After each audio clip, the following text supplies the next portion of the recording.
मंत्री महोदय के संबोधन की। माता की, भारत माता की, भारत माता की। मेरे प्यारे देशवासियों,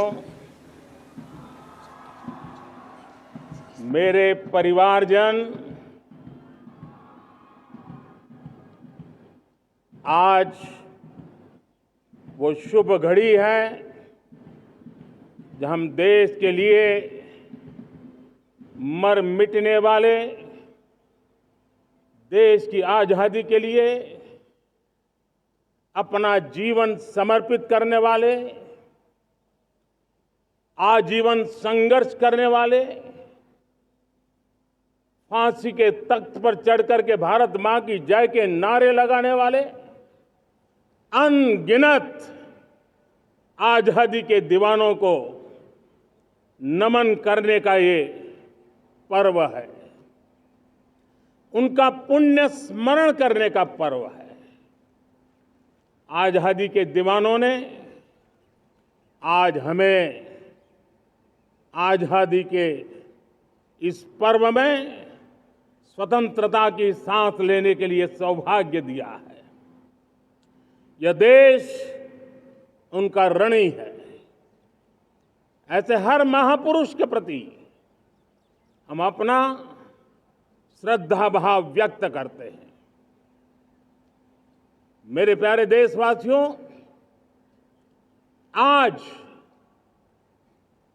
जो महानुभाव राष्ट्र रक्षा के लिए और राष्ट्र निर्माण के लिए पूरी लगन से, पूरी प्रतिबद्धता के साथ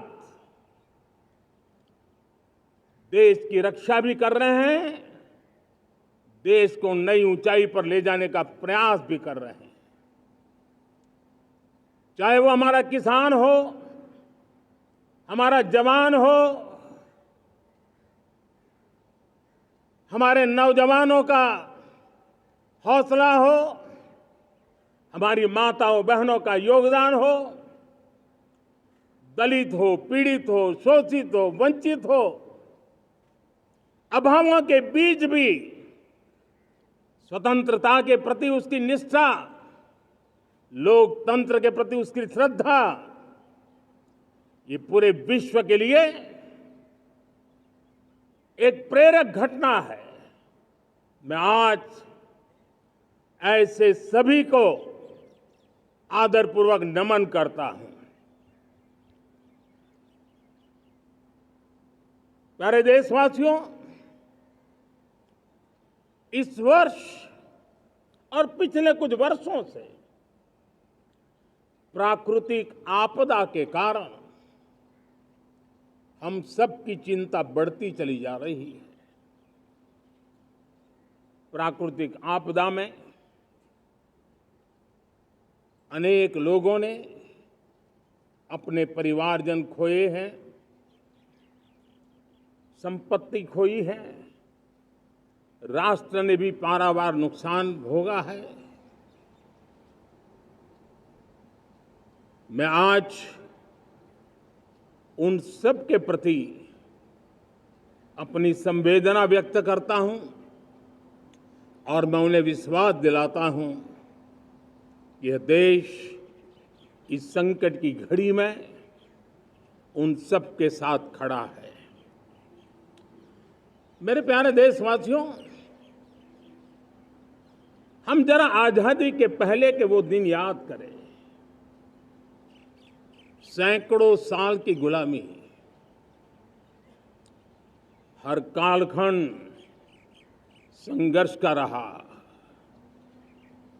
युवा हो, बुजुर्ग हो, किसान हो, महिला हो, आदिवासी हो, उन्होंने गुलामी के खिलाफ जंग लड़ते रहे, अविरत जंग लड़ते रहे।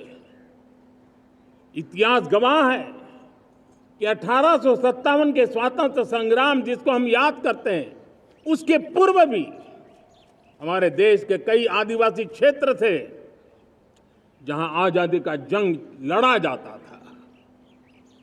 साथियों, गुलामी का इतना लंबा कालखंड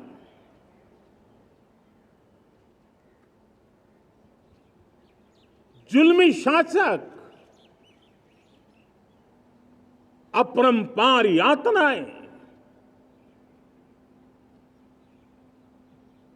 सामान्य से सामान्य मानवीयों का विश्वास तोड़ने की हर तरकीब है। उसके बावजूद भी उस समय की जनसंख्या के हिसाब से करीब 40 करोड़ देशवासी आजादी के पूर्व 40 करोड़ देशवासियों ने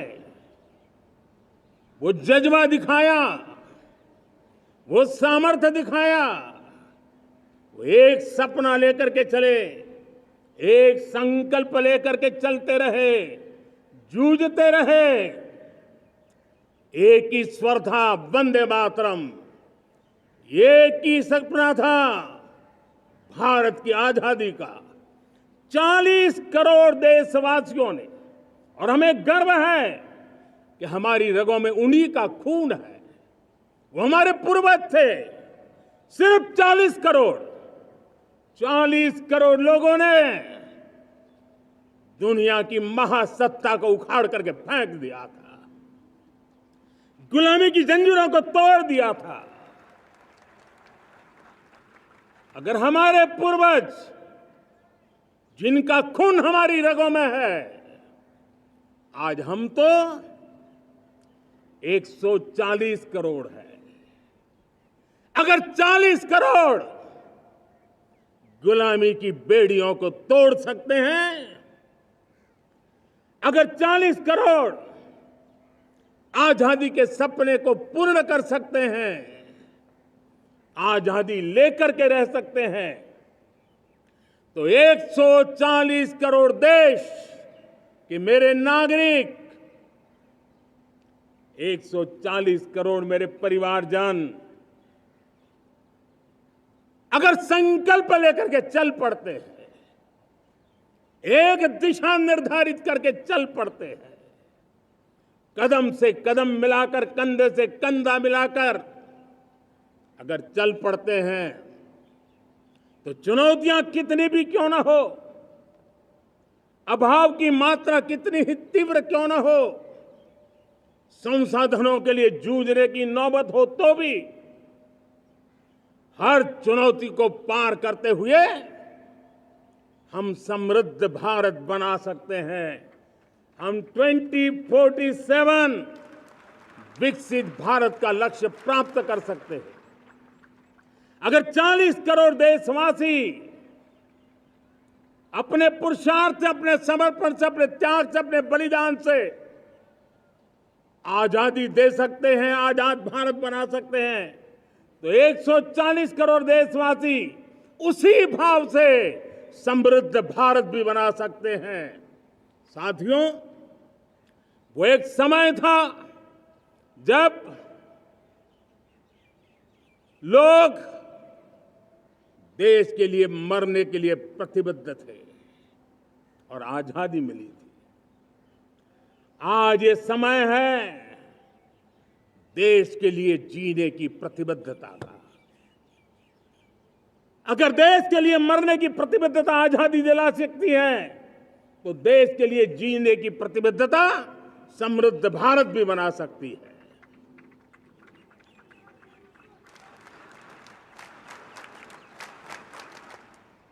साथियों,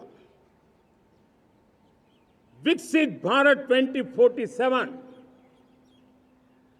इस तरफ भाषण के शब्द नहीं है, इसके पीछे कठोर परिश्रम चल रहा है। देश के कोटि कोटि जनों के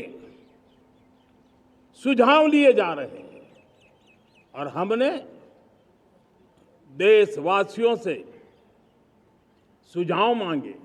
और मुझे प्रसन्नता है कि मेरे देश के करोड़ों नागरिकों ने विकसित भारत 2047 के लिए अनगिनत सुझाव दिए हैं। हर देशवासी का सपना उसमें प्रतिबिंबित हो रहा है। हर देशवासी का संकल्प उसमें झलकता है।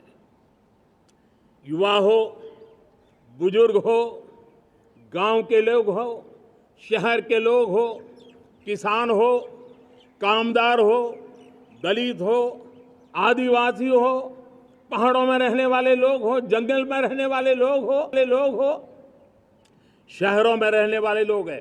हर किसी ने 2047 में जब देश आजादी का 100 साल मनाएगा तब तक विकसित भारत के लिए अनमोल सुझाव दिए हैं। और मैं जब इन सुझावों को देखता था मेरा मन प्रसन्न हो रहा था। उन्होंने क्या लिखा? कुछ लोगों ने कहा कि दुनिया का स्किल कैपिटल बनाने का सुझाव हमारे सामने रखा।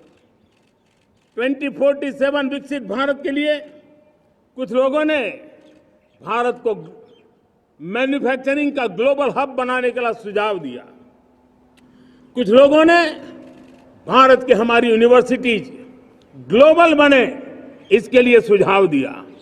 कुछ लोगों ने यह भी कहा कि क्या आजादी के इतने सालों के बाद हमारा मीडिया ग्लोबल नहीं होना चाहिए।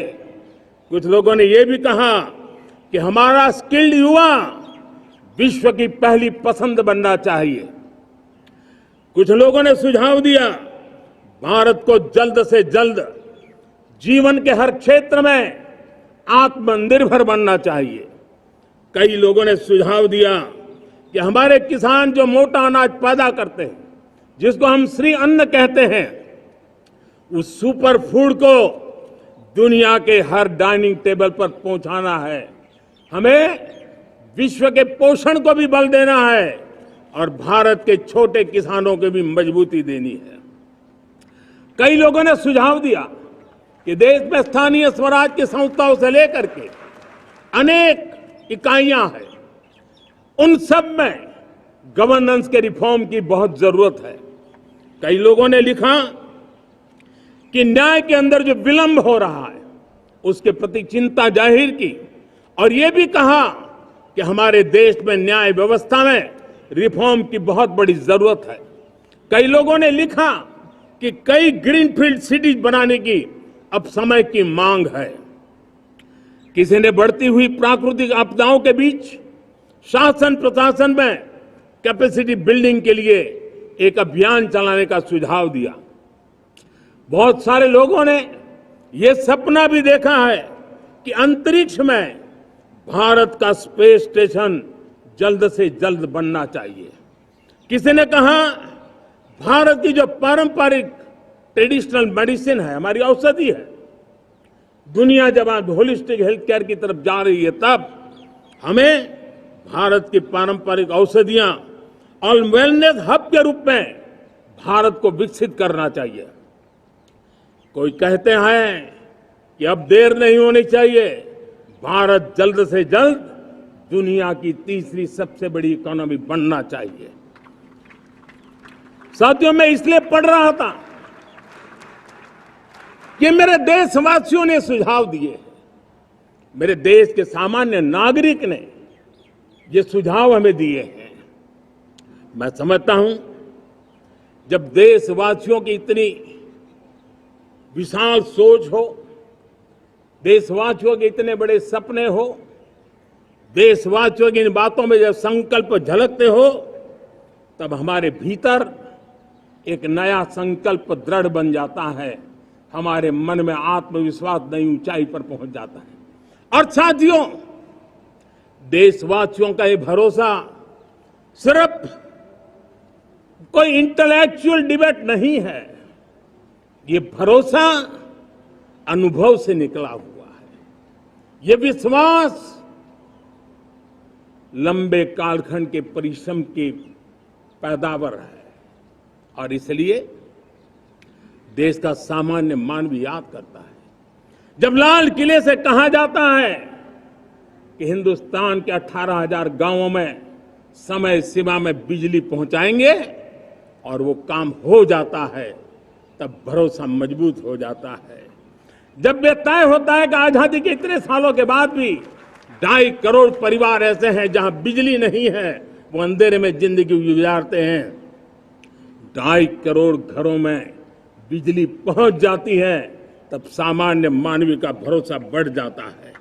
जब ब्लड क्रिकेट स्वच्छ भारत की बात कही जाए, तब इस देश के अग्रिम हरोड़ पंक्ति में बैठे हुए लोग हो, गांव के लोग हो, गरीब बस्ती में रहने वाले लोग हो, छोटे छोटे बच्चे हो, हर परिवार के अंदर स्वच्छता का वातावरण बन जाए, स्वच्छता की चर्चा हो, स्वच्छता के संदर्भ में एक दूसरे को रोक टोकने का निरंतर प्रयास चलता रहे। मैं समझता हूं कि ये भारत के अंदर आई हुई नई चेतना का प्रतिबिंब है। जब देश के सामने लाल किले से कहा जाए कि आज हमारे परिवारों में 3 करोड़ परिवार ऐसे हैं जिनके घर में नल से जल मिलता है, आवश्यक है हमारे इन परिवारों को पीने का शुद्ध पानी पहुंचे। जल जीवन मिशन के तहत इतने कम समय में नए 12 करोड़ परिवारों को जल जीवन मिशन के तहत नल से जल पहुंच रहा है। आज 15 करोड़ परिवार इसके लाभार्थी बन चुके हैं। हमारे कौन लोग वंचित थे इन व्यवस्थाओं से? कौन पीछे रह गए थे? समाज के अग्रिम पंक्ति के लोग इसके लिए अभाव में नहीं जीते थे।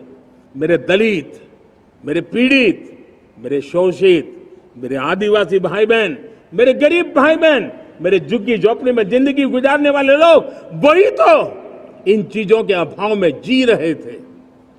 हमने अनेक ऐसे प्राथमिक आवश्यकताओं की पूर्ति के लिए जो प्रयास किया और उसका परिणाम हमारे इन सारे समाज के बंधुओं को मिला है। हमने वोकल फॉर लोकल का मंत्र दिया। आज मुझे खुशी है कि वोकल फॉर लोकल ने अर्थतंत्र के लिए एक नया मंत्र बन गया है। हर डिस्ट्रिक्ट अपनी पैदावार के लिए गर्व करने लगा है। 1 डिस्ट्रिक्ट 1 प्रोडक्ट का माहौल बना है। अब 1 डिस्ट्रिक्ट 1 प्रोडक्ट को 1 डिस्ट्रिक्ट का 1 प्रोडक्ट एक्सपोर्ट कैसे हो, उस दिशा में हर जिले सोचने लगे हैं। रिन्यूएबल एनर्जी का संकल्प लिया था। G20 समूह के देशों ने जितना किया है उससे ज्यादा भारत ने किया है, और भारत ने ऊर्जा के क्षेत्र में आत्मनिर्भर बनने के लिए, ग्लोबल वार्मिंग की चिंताओं से मुक्ति पाने के लिए हमने काम किया है। साथियों, देश गर्व करता है आज जब फिनटेक की सफलता को लेकर पूरा विश्व भारत से कुछ सीखना समझना चाहता है, तब हमारा गर्व और बढ़ जाता है। साथियों, हम कैसे भूल सकते हैं कोरोना के वो संकट काल। विश्व में सबसे तेज गति से करोड़ों लोगों को वैक्सीनेशन का काम हमारे इसी देशों में हुआ। यही देश हैं जो कभी आतताई आतंकवादी हमें आकर के मार के चले जाते थे। जब देश की सेना सर्जिकल स्ट्राइक करती है, जब देश की सेना एयर स्ट्राइक करती है, तो देश के नौजवानों का सीना ऊंचा हो जाता है, तन जाता है, गर्व से भर जाता है।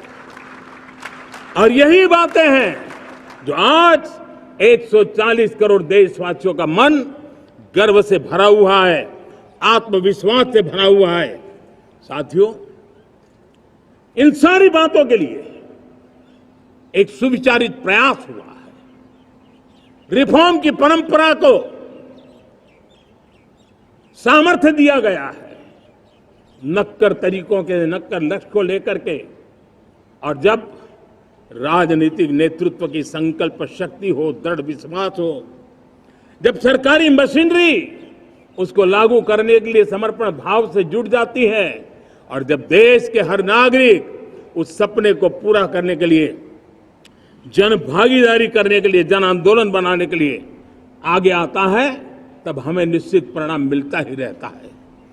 मेरे प्यारे देशवासियों, हम ये न भूलें कि इस देश उस परिस्थितियों से भी दशकों तक भी आजादी के बाद समय बिताया है, जब होती है, चलती है, अरे यार ये तो चलेगा, अरे हमें क्या मेहनत करने की जरूरत है, अरे मामला है अगली पीढ़ी दिखेगी, अरे हमको मौका मिला है यार, मौज कर लो, आगे वाला आगे का जाने, हमें क्या करना है, हम अपना समय निकाल दें। अरे नया करने जाओगे कोई बवाल उठ जाए, पता नहीं क्यों देश में एक स्टेटस को का माहौल बन गया था। जो है उसी से गुजारा कर लो, यही का माहौल बन गया था। और लोग तो कहते हैं अरे भाई छोड़ो, अब कुछ होने वाला नहीं है, चलो, ऐसा ही मन बन गया था। हमें इस मानसिकता को तोड़ना था, हमें विश्वास से भरना था, और हमने उस दिशा में प्रयास किया। कई लोग तो कहते थे अरे भाई अगली पीढ़ी के लिए काम हम अभी से क्यों करें, हम तो आज का देखें। लेकिन देश का सामान्य नागरिक ये नहीं चाहता था। वो बदलाव के इंतजार में था, वो बदलाव चाहता था, उसकी ललक थी, लेकिन उसके सपनों को किसी ने तवज्जो नहीं दी, उसकी आशा आकांक्षाओं को अपेक्षाओं को तवज्जो नहीं दी गई, और उसके कारण वो मुसीबतों को झेलते हुए गुजारा करता रहा, वो रिफॉर्म्स का इंतजार करता रहा। हमें जिम्मेदारी दी गई और हमने बड़े रिफॉर्म्स जमीन पर उतारे। गरीब हो, मिडिल क्लास हो, हमारे वंचित लोग हो, हमारी बढ़ती जाती शहरी आबादी हो, हमारे नौजवानों के सपने हो, संकल्प हो, आकांक्षाएं हो, उनके जीवन में बदलाव लाने के लिए रिफॉर्म का मार्ग हमने चुना। और मैं देशवासियों को विश्वास दिलाना चाहता हूं, रिफॉर्म के प्रति हमारी जो प्रतिबद्धता है वो पिंक पेपर के एडिटोरियल के लिए सीमित नहीं है। हमारे रिफॉर्म्स की ये प्रतिबद्धता है, वो 4 दिन की वाहवाही के लिए नहीं है। हमारी रिफॉर्म्स की प्रक्रिया किसी मजबूरी में नहीं है, देश को मजबूती देने के इरादे से है। और इसलिए मैं आज कह सकता हूं, रिफॉर्म का हमारा मार्ग एक प्रकार से ग्रोथ की ब्लूप्रिंट बनी हुई है। ये हमारा रिफॉर्म, ये ग्रोथ, ये बदलाव, ये सिर्फ डिबेट क्लब के लिए, इंटेलेक्चुअल सोसाइटी के लिए, एक्सपर्ट लोगों के लिए सिर्फ चर्चा का विषय नहीं है। साथियों, हमने राजनीतिक मजबूरी के कारण नहीं किया है। हम जो कुछ भी कर रहे हैं वो राजनीति का भागा गुणा करके नहीं सोचते हैं। हमारा एक ही संकल्प होता है, नेशन फर्स्ट, नेशन फर्स्ट, राष्ट्रहित सुप्रीम। ये मेरा भारत महान बने, इसी संकल्प को लेकर के हम कदम उठाते हैं। साथियों, जब रिफॉर्म की बात आती है, एक लंबा परिवेश है।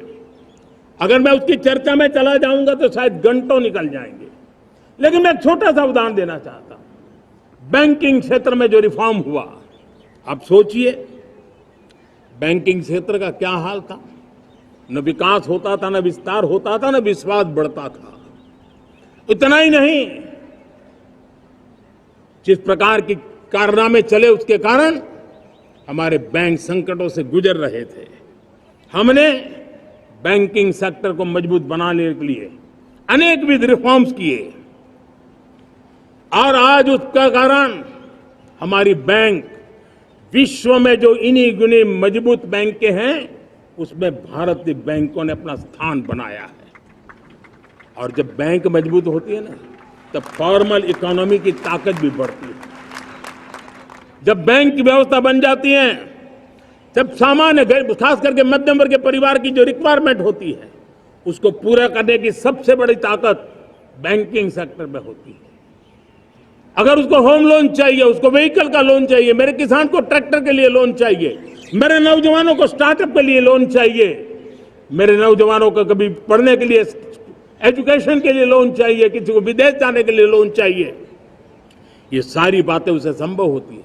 मुझे तो खुशी है कि मेरे पशुपालक भी, मेरे मछली पालन करने वाले भाई बहन भी आज बैंकों से लाभ ले रहे हैं।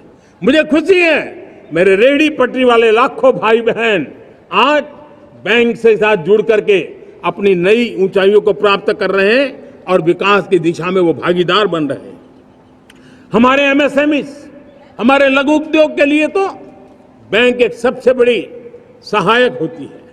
उसको रोजमर्रा पैसों की जरूरत होती है अपने नित्य मर्जी पर प्रगति के लिए, और उस काम को हमारी मजबूत बैंकों के कारण संभव हुआ है। साथियों, दुर्भाग्य से हमारे देश में आजादी तो मिली, लेकिन लोगों को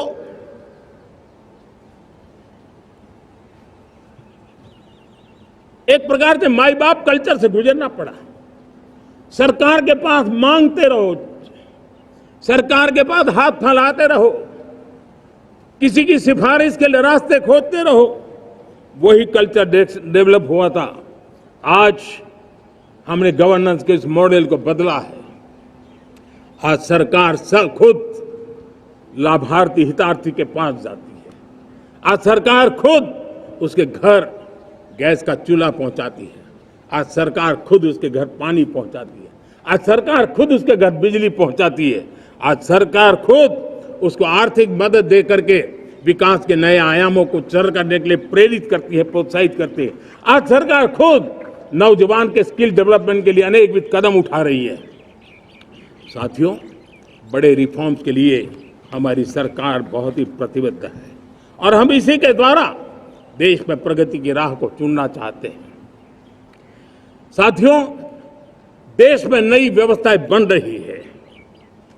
देश को आगे ले जाने के लिए अनेकविध नीतियों को, अनेकविध पॉलिसीज को निरंतर बनाया जाए और नए सिस्टम पर देश का भरोसा भी बढ़ता रहता है, निरंतर बढ़ता रहता है।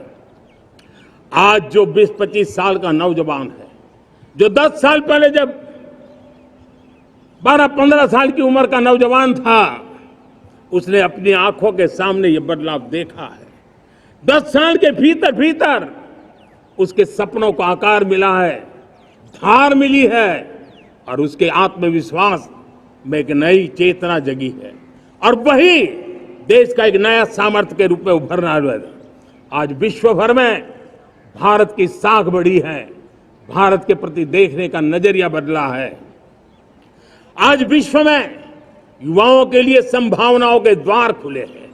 रोजगार के अनगिनत नए अवसर जो शायद आजादी के इतने सालों के बाद भी नहीं आए थे, वो आज उनके दरवाजे पर दस्तक दे रहे हैं। संभावनाएं बढ़ती गई हैं, नए मौके बन रहे हैं। मेरे देश के युवाओं को अब धीरे धीरे चलने का इरादा नहीं है। मेरा देश का नौजवान इंक्रीमेंटल प्रगति में विश्वास नहीं करता। मेरा देश का नौजवान छलांग मारने के मूड में है। वो छलांग मार के नई सिद्धियों को प्राप्त करने के मूड में है। मैं कहना चाहूंगा, भारत के लिए गोल्डन एरा है। वैश्विक परिस्थितियों की तुलना में भी देखें, ये गोल्डन एरा है। ये हमारा स्वर्णिम कालखंड है। मेरे प्यारे देशवासियों, ये अवसर हमें जाने नहीं देना है। ये मौका हमें जाने नहीं देना चाहिए और इसी मौके को पकड़ करके अपने सपने और संकल्पों को लेकर के चल पड़ेंगे तो हम देश की स्वर्णिम भारत की जो अपेक्षा और हमें विकसित भारत का 2047 का लक्ष्य हम पूरा करके रहेंगे। हम सदियों की बेड़ियों को तोड़ करके निकले हैं। आज टूरिज्म का क्षेत्र हो, एमएसएमई का क्षेत्र हो, एजुकेशन हो, हेल्थ सेक्टर हो, ट्रांसपोर्ट सेक्टर हो, खेती और किसानी का सेक्टर हो, हर सेक्टर में एक नया आधुनिक सिस्टम बन रहा है। हम विश्व की बेस्ट प्रैक्टिसेस को भी आगे देख रखते हुए हम हमारे देश की परिस्थितियों के अनुसार आगे बढ़ना चाहते हैं। हर सेक्टर में आधुनिकता की जरूरत है, नएपन की जरूरत है, टेक्नोलॉजी को जोड़ने की जरूरत है और हर सेक्टर में हमारी नई नीतियों के कारण इन सारे क्षेत्रों में एक नया सपोर्ट मिल रहा है, नई ताकत मिल रही है। हमारे सारे अवरोध हटे, हमारी बंदी से दूर हो, हम पूरे सामर्थ्य के साथ चल पड़े, खिल उठे, सपनों को पा करके रहे, सिद्धि को हम अपने निकट देखें, हम आत्मसात करें, उस दिशा में हम चलना है। अब आप देखिए कितना बड़ा बदलाव रहा है। मैं एकदम जमीनी स्तर की बात करूं, विमेन सेल्फ हेल्प ग्रुप, आज 10 साल में हमारे 10 करोड़ बहनें विमेन सेल्फ हेल्प ग्रुप में जुड़ी हैं। 10 करोड़ नई बहनें। हमें गर्व हो रहा है कि हमारे सामान्य परिवार की, गांव की 10 करोड़ महिलाएं आर्थिक रूप से आत्मनिर्भर बन रही हैं। और जब महिला आर्थिक रूप से आत्मनिर्भर बनती हैं, तब परिवार की निर्णय प्रक्रिया की हिस्सेदार बनती हैं, एक बहुत बड़ी सामाजिक परिवर्तन की गारंटी लेकर के आती है। मुझे गर्व है इस बात पर, लेकिन साथ साथ मुझे गर्व इस बात का भी है कि हमारे सीईओ आज दुनिया भर के अंदर अपनी धाक जमा रहे हैं। भारत के हमारे सीईओ विश्व भर में अपनी धाक जमा रहे हैं। हमारे लिए खुशी की बात है कि एक तरफ मेरे सीईओ दुनिया भर में नाम कमा रहे हैं, भारत का नाम बढ़ा रहे हैं, तो दूसरी तरफ विमेन सेल्फ हेल्प ग्रुप से 1 करोड़ मेरी सामान्य परिवार की माताएं बहनें लखपति दीदी बनती है। मेरे लिए ये भी उतना ही गर्व की बात है। अब हमने सेल्फ हेल्प ग्रुप को 10 लाख रुपए से 20 लाख रुपए देने का निर्णय किया है। अब तक 9 लाख करोड़ रुपए बैंकों के माध्यम से हमारे इन विमेन सेल्फ हेल्प ग्रुप को मिले हैं, और जिसके मदद से वो अपने अनेकविध कामों को बढ़ावा रहे हैं। मेरे साथियों, मेरे नौजवान इस तरफ ध्यान दें। स्पेस सेक्टर एक फ्यूचर है हमारे साथ जुड़ा हुआ, एक महत्वपूर्ण पहलू है। हम उस पर भी बल दे रहे हैं। हमने स्पेस सेक्टर में बहुत रिफॉर्म किए हैं। जिन बंधनों में हमने स्पेस सेक्टर को बांध के रखा था, उसे हमने खोल दिया है। आज सैकड़ों स्टार्टअप्स स्पेस के सेक्टर में आ रहे हैं। वाइब्रेंट बनता जाता हमारा स्पेस सेक्टर भारत को एक शक्तिशाली राष्ट्र बनाने का एक महत्वपूर्ण अंग है, और हम इसको दूर की सोच के साथ मजबूती दे रहे हैं। आज private satellite, private rocket launch हो रहे हैं। ये गर्व की बात है। आज मैं कह सकता हूं, जब नीति सही होती है, नियत सही होती है और पूर्ण समर्पण से राष्ट्र का कल्याण यही मंत्र होता है, तो निश्चित परिणाम हम प्राप्त करके रहते हैं। मेरे प्यारे देशवासियों, आज देश में नए अवसर बने, तब मैं कह सकता हूं 2 चीजें और हुई जिसने विकास को एक गति दी है, विकास को एक नई छलांग दी है।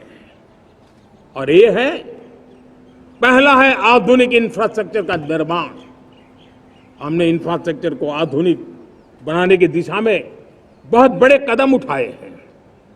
और दूसरी तरफ सामान्य मानवीय के जीवन में जो बाधाएं हैं, ईज ऑफ लिविंग का हमारा जो सपना है, उस पर भी हमने उतना ही बल दिया है। पिछले 1 दशक में अभूतपूर्व इंफ्रास्ट्रक्चर का विकास हुआ है। रेल हो, रोड हो, एयरपोर्ट हो, पोर्ट हो, ब्रॉडबैंड कनेक्टिविटी हो, गांव-गांव नए स्कूल बनाने की बात हो, जंगलों में स्कूल बनाने की बात हो, दूर सुदूर इलाकों में अस्पताल बनाने की बात हो, आरोग्य मंदिर बनाने की बात हो, मेडिकल कॉलेजों का काम हो, आयुष्मान आरोग्य मंदिरों का निर्माण चलता हो, 60,000 से ज्यादा अमृत सरोवर बने हो, 2 लाख पंचायतों तक ऑप्टिकल फाइबर नेटवर्क पहुंचा हो, नहरों का एक बहुत बड़ा जाल बिछाया जा रहा हो, 4 करोड़ पक्के घर बनना, गरीबों को एक नया आश्रय मिलना, 3 करोड़ नए घर बनाने के संकल्प के साथ आगे बढ़ने की हमारी कोशिश हो। हमारा पूर्वी भारत, नॉर्थ ईस्ट, उसका इलाका आज इंफ्रास्ट्रक्चर के लिए जाने जाना लगा है। और हमने ये जो कायाकल्प किया है, उसका सबसे बड़ा लाभ समाज के उन वर्गों तक हम पहुंचे हैं जो ग्रामीण सड़कें वहां बनी है जिनकी तरफ कोई देखता नहीं था, जिस इलाकों को नहीं देखता था, जिन गांवों को नहीं देखता था, दलित हो, पीड़ित हो, शोषित हो, वंचित हो, पिछड़े हो, आदिवासी हो, जंगल में रहने वाले हो, दूर सुदूर पहाड़ों में रहने वाले हो, सीमावर्ती स्थान पर रहने वाले हो, हमने उनकी आवश्यकता की पूर्ति की है। हमारे मछुआरे भाई बहनों की आवश्यकताओं को पूरा करना, हमारे पशुपालकों के जीवन को बदलना, एक प्रकार से सर्वांगीण विकास का प्रयास हमारी नीतियों में रहा, हमारी नीयत में रहा है, हमारे रिफॉर्म में रहा है, हमारे कार्यक्रमों में रहा है, हमारी कार्यशैली में रहा है। और उस सबसे बड़ा लाभ मेरे युवाओं को होता है। उनको नए नए अवसर मिलते हैं, नए नए क्षेत्र में कदम रखने का उसके लिए संभावनाएं बन जाती है, और वही तो सबसे ज्यादा रोजगार दे रहा है। और सबसे ज्यादा रोजगार प्राप्त करने का अवसर इन्हीं समय में उनको मिला है। हमारा जो मध्यम वर्गीय परिवार है, मध्यम वर्गीय परिवार को क्वालिटी ऑफ लाइफ, वो स्वाभाविक उसकी अपेक्षा रहती है।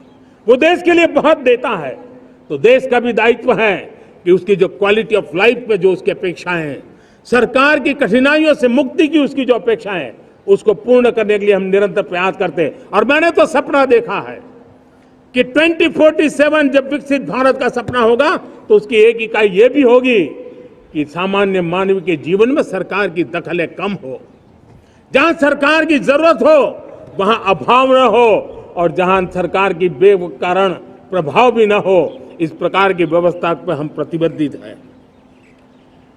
मेरे प्यारे देशवासियों, हम छोटी छोटी जरूरतों पर भी ध्यान देते हैं, हम छोटी छोटी आवश्यकताओं पर ध्यान देते हैं और उसको लेकर हम चलते हैं।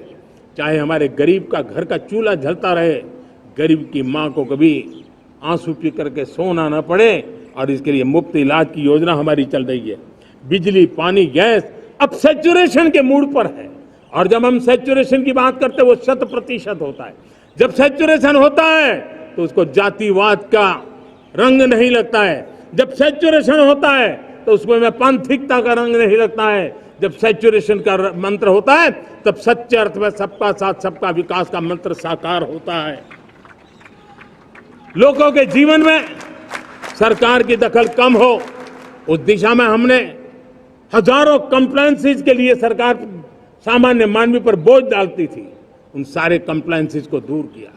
हमने देशवासियों के लिए 1,500 से ज्यादा कानूनों को खत्म कर दिया, ताकि कानूनों की जंजाल के अंदर देशवासियों को फंसना न पड़े।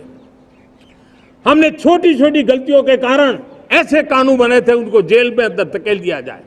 हमने उन छोटे छोटे कारणों से जेल जाने के जो परंपराएं थी, उन सारे कानूनों को नष्ट कर दिया, और उसको कानूनों को जेल भेजने के प्रावधान को व्यवस्था से बाहर कर दिया है। आज हमने जो आजादी की विरासत के गर्व की बात हम जो करते हैं, सदियों से हमारे पास जो क्रिमिनल लॉ थे, आज हमने उसको नए क्रिमिनल लॉ, जिसको हमने न्याय संहिता के रूप में, और जिसके मूल में दंड नहीं पर नागरिक को न्याय, इस भाव को हमने प्रबल बनाया है। ईज ऑफ लिविंग बनाने के लिए देशव्यापी मिशन में काम करे। हर लेवल पर मैं सरकार के प्रतिनिधियों का आह्वान करता हूं। मैं जनप्रतिनिधि, वो किसी भी दल के क्यों न हो, किसी भी राज्य के क्यों न हो, सबसे आग्रह करता हूं कि हमने एक मिशन मोड में ईज ऑफ लिविंग के लिए कदम उठाने चाहिए। मैं हमारे युवाओं को, प्रोफेशनल्स को, सबको मैं कहना चाहता हूं, आप अपने स्थान पर जहां पर आपको छोटी छोटी दिक्कतें होती है, आप उसके सॉल्यूशन को लेकर के सरकार को चिट्ठी लिखते रहिए। सरकार को बताइए कि बिना कारण की कठिनाई आए उसको दूर करने से कोई नुकसान नहीं है। मैं पक्का मानता हूं आज सरकारें संवेदनशील हैं। हर सरकार, स्थानीय स्वराज्य की संस्था होगी या राज्य सरकार होगी या केंद्र सरकार होगी, उसको तवज्जो देगी। गवर्नेंस में रिफॉर्म्स, ये हमें विकसित भारत 2047 के सपने के लिए हमने उसको जोर लगा करके आगे बढ़ाना होगा, ताकि सामान्य मानवी के जीवन में अवकाश ही अवकाश पैदा हो, रुकावटें खत्म होती चली जाए। नागरिकों का डिग्निटी ऑफ सिटीजन, नागरिकों के जीवन में सम्मान मिले। डिलीवरी के संबंध में कभी किसी को ये कहने की मोहब्बत ना आया कि ये तो मेरा हक था कि मुझे मिला नहीं, उसको खोजना ना पड़े। सरकार के गवर्नेंस में डिलीवरी सिस्टम को और मजबूती चाहिए। आप देखिए देश में जब हम रिफॉर्म की बात करते हैं, आज देश में करीब करीब 3 लाख संस्थाएं काम कर रही है, चाहे पंचायत हो, नगर पंचायत हो, नगर पालिका हो, महानगर पालिका हो, यूटी हो, स्टेट हो, डिस्ट्रिक्ट हो, केंद्र, छोटी मोटी 3 लाख करीब करीब इकाइयां हैं। अगर ये हमारे 3 लाख इकाइयों को मैं आज आह्वान करता हूं कि अगर आप साल में अपने स्तर पर जिन चीजों की जरूरत है सामान्य मानव के लिए 2 रिफॉर्म करें, ज्यादा नहीं कह रहा हूं मेरे साथियों, एक पंचायत हो, एक राज्य सरकार हो, कोई विभाग हो, सिर्फ 1 साल में 2 रिफॉर्म और उसको जमीन पर उतारें। आप देखिए, हम देखते ही देखते 1 साल में करीब करीब 25-30 लाख रिफॉर्म कर सकते हैं। जब 25-30 लाख रिफॉर्म हो जाए तब सामान्य मानवीय का विश्वास कितना बढ़ जाएगा, उसकी शक्ति राष्ट्र को नई ऊंचाई पर ले जाने में कितनी काम आएगी। और इसलिए हम अपने स्तर पर होती है चलती से मुक्ति पाकर के बदलावों के लिए आगे आए, हिम्मत के साथ आगे आए। और सामान्य मानवीय की जरूरत, छोटी छोटी जरूरत होती है, पंचायत लेवल पर भी वो मुसीबतें झेल रहा है, उन मुसीबतों से हम मुक्ति दिलाएं तो मुझे पक्का विश्वास है कि हम सपनों को पार कर सकते हैं। मेरे प्यारे देशवासियों, आज देश आकांक्षाओं से भरा हुआ है। हमारे देश का नौजवान नई सिद्धियों को चूमना चाहता है, नए नए शिखरों पर वो कदम रखना चाहता है और इसलिए हमारी कोशिश है हर सेक्टर में कार्य को हम गति दें, तेज गति दें और उसके द्वारा पहले हम हर सेक्टर में नए अवसर पैदा करें। दूसरा, ये बदलती हुई व्यवस्थाओं के लिए जो सपोर्टिव इंफ्रास्ट्रक्चर चाहिए, उन इंफ्रास्ट्रक्चर पर हम बदलाव के मजबूती देने की दिशा में काम करें। और तीसरी बात है, नागरिकों की मूलभूत सुविधाओं के विषय में हम प्राथमिकता दें, उसको बल दें। इन तीनों भारत में एक एस्पिरेशनल सोसाइटी का निर्माण किया है और उसके परिणाम स्वरूप आज समाज खुद एक विश्वास से भरा हुआ है। हमारे देशवासियों की आकांक्षा है, उनके एस्पिरेशंस, हमारे नौजवानों की ऊर्जा, हमारे देश के सामर्थ्य के साथ जोड़ करके हम आगे बढ़ने की एक ललक लेकर के चल रहे हैं। मुझे विश्वास है रोजगार और स्वरोजगार नए रिकॉर्ड के अवसर पर हम काम किया है। प्रति व्यक्ति आज आय दोगुनी करने में हम सफल हुए हैं। ग्लोबल ग्रोथ में भारत का योगदान बड़ा है। भारत का एक्सपोर्ट लगातार बढ़ रहा है। विदेशी मुद्रा भंडार लगातार बढ़ा हुआ है, पहले से 2 गुना पहुंचा है। ग्लोबल संस्थानों का भारत के प्रति भरोसा बढ़ा है। मुझे विश्वास है भारत की दिशा सही है, भारत की गति तेज है और भारत के सपनों में सामर्थ्य है। लेकिन इन सबके साथ संवेदनशीलता का हमारा मार्ग हमारे लिए ऊर्जा में एक नई चेतना भरता है। मम भाव हमारे कार्य की शैली है। समभाव भी चाहिए, मम भाव भी चाहिए, उसको लेकर के हम चल रहे हैं। साथियों, मैं जब कोरोना काल को याद करता हूं, कोरोना की वैश्विक महामारी के बीच सबसे तेजी से इकोनॉमी को बेहतर बनाने वाला कोई देश है तो वो देश भारत है। तब लगता है कि हमारी दिशा सही है। जब जात पात मत पंथ ऊपर उठकर हर घर तिरंगा फहराया जाता है, तब लगता है देश की दिशा सही है। आज पूरा देश तिरंगा है, हर घर तिरंगा है। न कोई जात है, न कोई पात है, न कोई ऊंच है, न कोई नीच है, सभी भारतीय है। यही तो हमारी दिशा की ताकत है। जब हम 25 करोड़ लोगों को गरीबी से बाहर निकालते हैं, तब हमारा विश्वास पक्का हो जाता है कि हमने गति को बराबर मेंटेन किया है और सपनों को साकार करना दूर नहीं है। जब 100 से अधिक आकांक्षी जिले अपने अपने राज्य के अच्छे जिलों की स्पर्धा कर रहे हैं, बराबरी करने लगे हैं, तो हमें लगता है कि हमारी दिशा और गति दोनों सामर्थ्यवान है। जब हमारे उन आदिवासी साथियों को वो मदद मिलती है, पीएम जनमन के द्वारा उनको जो योजनाएं पहुंची थी, आबादी बहुत छोटी है, लेकिन बहुत दूर दूर इलाकों में छुटपुट परिवार रहते हैं, हमने उनको खोज के निकाला है, उनके लिए चिंता की है, तब लगता है कि संवेदनशीलता से जब काम करते हैं तब संतोष कितना मिलता है। वर्किंग वुमेन के लिए पेड मैटरनिटी लीव 12 हफ्ते से बढ़ा करके 26 हफ्ते कर देते हैं।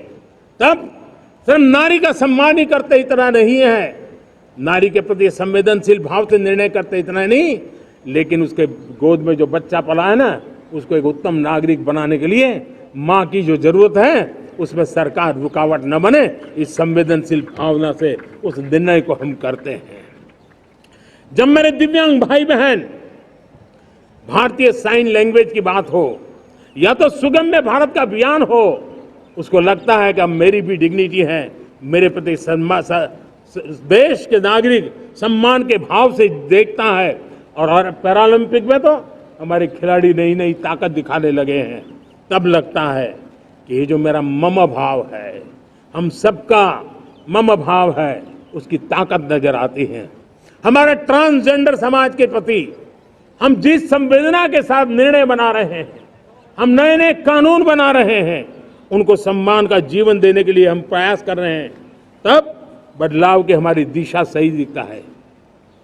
सेवा भाव से किए गए इन कामों का, जो त्रिविध मार्गों से हम चले हुए, इन कामों का एक सीधा सीधा लाभ आज उसके परिणाम के रूप में हमें नजर आ रहा है।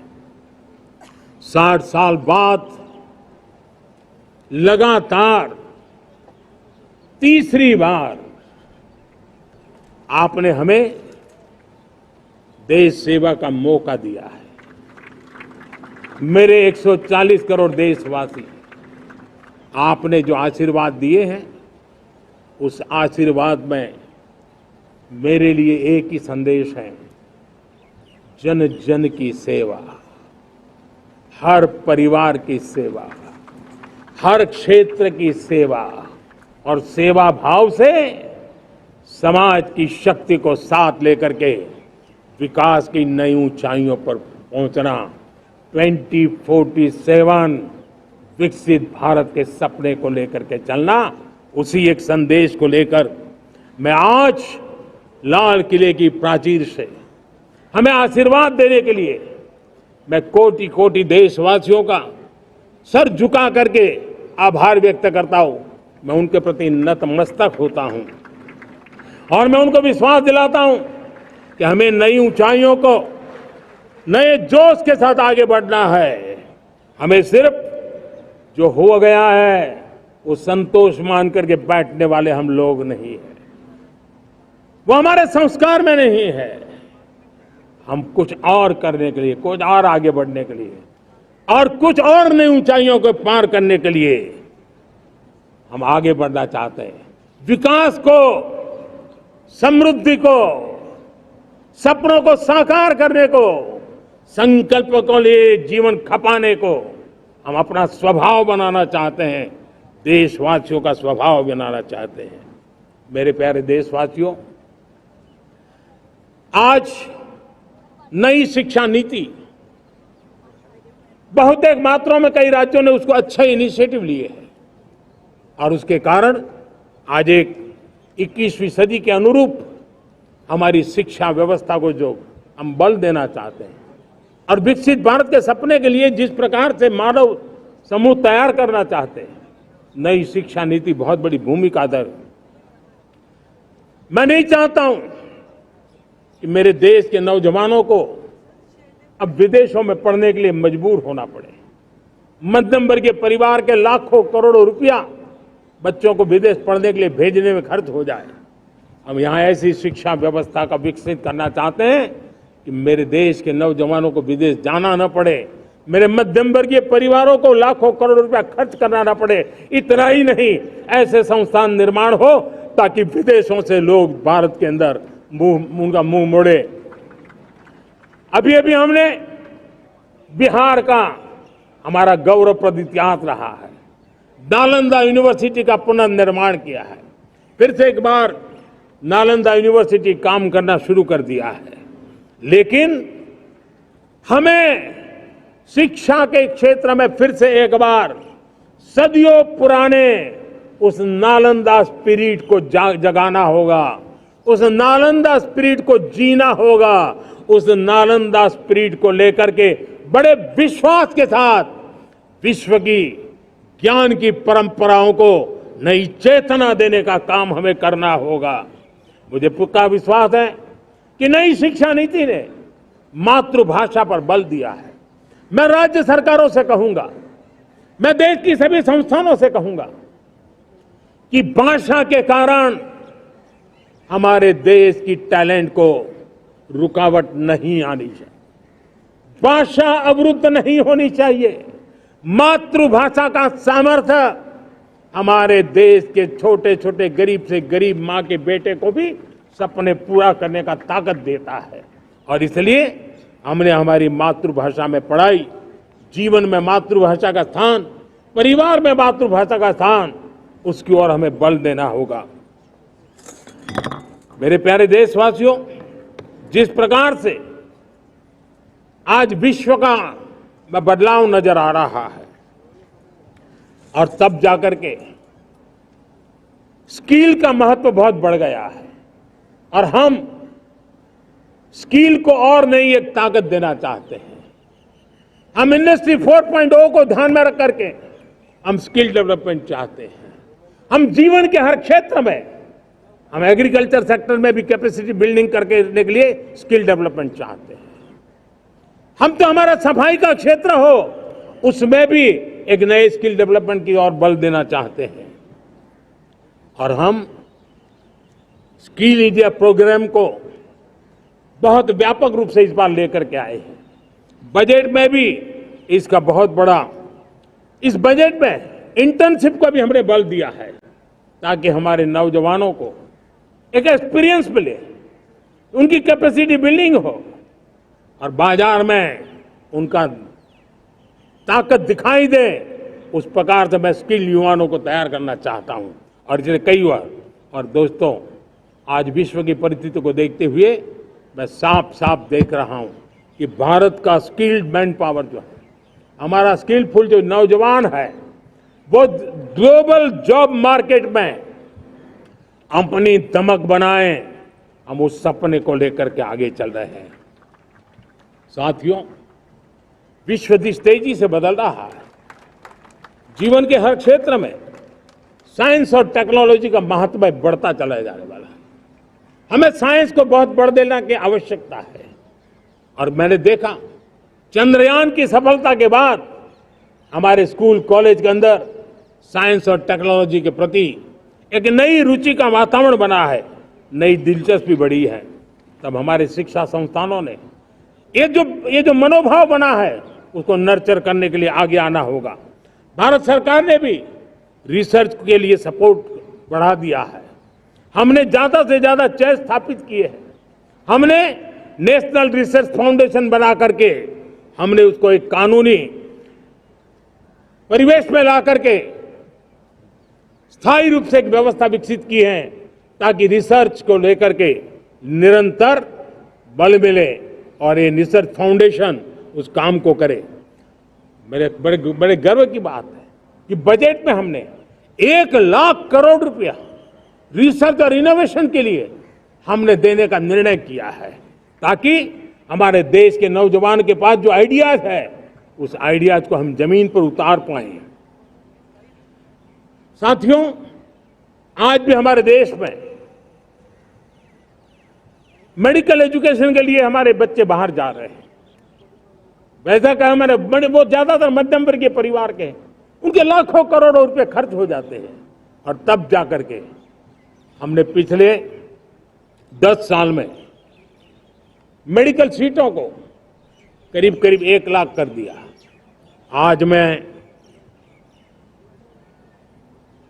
करीब करीब 25,000 युवा हर साल विदेश में मेडिकल एजुकेशन के लिए जाते हैं। और ऐसे ऐसे देश में जाना पड़ रहा है, कभी कभी तो मैं सुनता हूं तो हैरान हो जाता हूं। और इसलिए हमने तय किया है कि अगले 5 साल में मेडिकल लाइन में 75,000 नई सीटें बनाई जाएगी।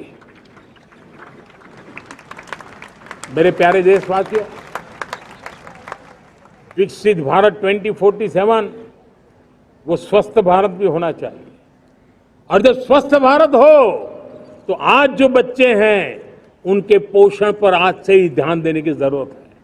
और इसलिए हमने विकसित भारत की जो पहली पीढ़ी है उनकी तरफ विशेष ध्यान दे करके हमने पोषण का एक अभियान चला है। हमने राष्ट्रीय पोषण मिशन शुरू किया है। पोषण को हमने प्राथमिकता दी है। मेरे प्यारे देशवासियों, हमारी कृषि व्यवस्था को ट्रांसफॉर्म करना बहुत जरूरी है, समय की मांग है। हम सदियों से जिस परंपरा में दबे हुए हैं, जकड़े हुए हैं, उससे मुक्ति पानी होगी। और हमारे किसानों को उसके लिए हम मदद भी दे रहे हैं। हम उसको ट्रांसफॉर्म करने की दिशा में लगातार काम करते आए हैं। आज आसान ऋण दे रहे हैं किसानों को, टेक्नोलॉजी की मदद दे रहे हैं। किसान जो पैदावार करता है उसको वैल्यू एडिशन के लिए हम काम कर रहे हैं। उसके लिए मार्केटिंग के लिए पूरा प्रबंध करते हैं ताकि उसको एंड टू एंड हर जगह पे हैंड होल्डिंग की व्यवस्था हो। उस दिशा में हम काम कर रहे हैं। आज जब धरती माता के प्रति सारा विश्व चिंतित है, जिस प्रकार से उर्वरक के कारण हमारी धरती माता की शहद दिनों दिन बिगड़ता जा रही है, हमारी धरती माता की उत्पादकता क्षमता खत्म होती चली जा रही है, कम होती चली जा रही है। और उस समय मैं मेरे देश के लाखों किसानों का आभार व्यक्त करना चाहता हूं जिन्होंने प्राकृतिक खेती का रास्ता चुना है और हमारी धरती माता की सेवा करने का भी उन्होंने बीड़ा उठाया है। और इस बार बजट में भी हमने प्राकृतिक खेती को बल देने के लिए बहुत बड़ी योजनाओं के साथ बहुत बड़ा बजट में प्रावधान किया है। मेरे प्यारे देशवासियों, आज दुनिया की स्थिति में देखता हूं, पूरा विश्व होलिस्टिक हेल्थ केयर की तरफ मुड़ रहा है। और तब उनको ऑर्गेनिक फूड ये उनकी प्रथम पसंद बनी है। आज विश्व के लिए ऑर्गेनिक फूड का अगर कोई फूड बास्केट बन सकता है तो मेरे देश का किसान बना सकता है, मेरा देश बन सकता है। और इसलिए हम आने वाले दिनों में उस सपने को लेकर के आगे चलना चाहते हैं ताकि ऑर्गेनिक फूड की जो विश्व की मांग है, उस ऑर्गेनिक फूड का बास्केट हमारा देश कैसे बने, किसानों का जीवन आसान बने, गांव में टॉप क्लास इंटरनेट कनेक्टिविटी मिले, किसानों को स्वास्थ्य सुविधाएं मिले, किसान के बच्चों को पढ़ने के लिए स्मार्ट स्कूल अवेलेबल हो, किसान के बच्चों को रोजगार उपलब्ध हो। छोटी छोटे खेती के टुकड़ों पर पूरा परिवार आज जीना बड़ा मुश्किल हो रहा है, तब उनके नौजवानों के लिए वो स्किल मिले ताकि उनके नए रोजगार मिले, नए आय के साधन बने। इसका एक कॉम्प्रिहेंसिव प्रयास हम कर रहे हैं। बीते वर्षों में वुमेन लेड डेवलपमेंट मॉडल पर हमने काम किया है। इनोवेशन हो, एम्प्लॉयमेंट हो, एंटरप्रेन्योरशिप हो, हर सेक्टर में महिलाओं के कदम बढ़ते जा रहे हैं। महिलाएं सिर्फ भागीदारी बढ़ा रही है ऐसा नहीं, महिलाएं नेतृत्व दे रही है। आज अनेक क्षेत्रों में, आज हमारे रक्षा क्षेत्र में देखिए, हमारा एयरफोर्स हो, हमारी आर्मी हो, हमारी नेवी हो, हमारा स्पेस सेक्टर हो, आज हमारी महिलाओं का हम दमखम देख रहे हैं देश के लिए। लेकिन दूसरी तरफ कुछ चिंता की बातें भी आती हैं। और मैं आज लाल किले से फिर बार एक अपनी पीड़ा व्यक्त करना चाहता हूं। एक समाज के नाते हमें गंभीरता से सोचना होगा कि हमारी माताओं, बहनों, बेटियों के प्रति जो अत्याचार हो रहे हैं, उसके प्रति देश का आक्रोश है, जन सामान्य का आक्रोश है। इस आक्रोश को मैं महसूस कर रहा हूं। इसको देश को, समाज को, हमारी राज्य सरकारों को गंभीरता से लेना होगा। महिलाओं के विरुद्ध अपराधों की जल्द से जल्द जांच हो, राक्षसी कृत्य करने वालों को जल्द से जल्द कड़ी सजा हो, वो समाज में विश्वास पैदा करने के लिए जरूरी है। मैं ये भी बताना चाहूंगा कि जब बलात्कार की या महिलाओं पर अत्याचार की घटनाएं घटती हैं तो उसकी बहुत चर्चा होती है, बहुत प्रचार होता है, मीडिया में छाया रहता है। लेकिन जब ऐसे राक्षसी मनोवृत्ति व्यक्ति को सजा होती है तो वो खबरों में कहीं नजर नहीं आती है, कोने में कहीं पड़ा रहता है। अब समय की मांग है कि जिनको सजा होती है उसकी व्यापक चर्चा हो, ताकि ऐसा पाप करने वालों को भी डर पैदा हो कि ये पाप करने की हालत ये होती है कि फांसी पर लटकना पड़ता है। और मुझे लगता है कि ये डर पैदा करना बहुत जरूरी है। मेरे प्यारे देशवासियों, हमारे देश में ऐसी एक आदत बन गई थी स्वभाव से, हम देश को कम आंकना, देश के प्रति गौरव के भाव का अभाव होना, ये पता नहीं क्यों हमारे जहन में घुस गया था। और हम तो कभी कभी तो लेट आए तो कहते थे इंडियन टाइम, शर्म के साथ हम बोल देते थे। देश को इन चीजों से हमने बाहर लाने में सफलता पाई है। किसी जमाने में कहा जाता, अरे खिलौने भी बाहर से आते थे, वो दिन देखे हमने। आज मैं गर्व से कह सकता हूं कि मेरे देश के खिलौने दुनिया के बाजार में अपनी धमक लेकर के पहुंच रहे हैं। खिलौने हमारे एक्सपोर्ट होने शुरू हुए। तो एक जमाना था हम मोबाइल फोन इंपोर्ट करते थे। आज मोबाइल फोन का मैन्युफैक्चरिंग का इकोसिस्टम बना है, एक बहुत बड़ा हब बना है। और आज हम मोबाइल फोन दुनिया में एक्सपोर्ट करने लगे हैं। ये भारत की ताकत है। साथियों, भविष्य के साथ सेमीकंडक्टर जुड़ा हुआ है, आधुनिक टेक्नोलॉजी जुड़ी है, एआई जुड़ा हुआ है। हमने सेमीकंडक्टर मिशन पर काम शुरू किया है।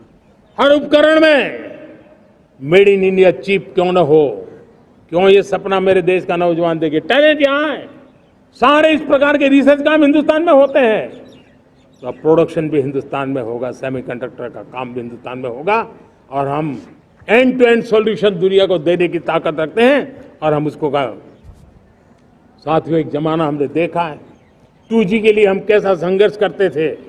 आज हर उपकरण में हम देख रहे हैं, हम तेजी से आगे बढ़े। और 5G जिस तेजी से पूरे देश में रोल आउट हुआ, हिंदुस्तान के करीब करीब सभी क्षेत्रों में 5G पहुंच गया।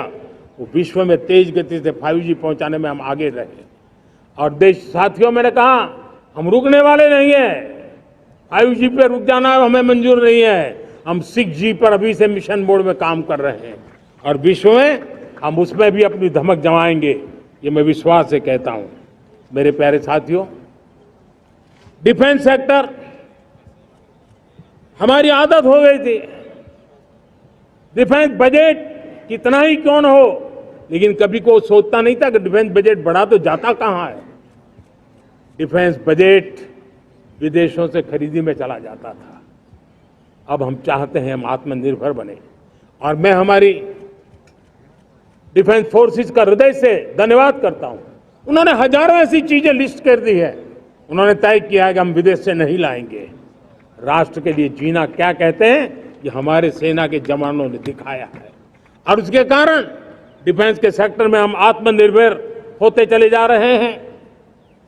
आज डिफेंस मैन्युफैक्चरिंग में भारत की पहचान बनी है।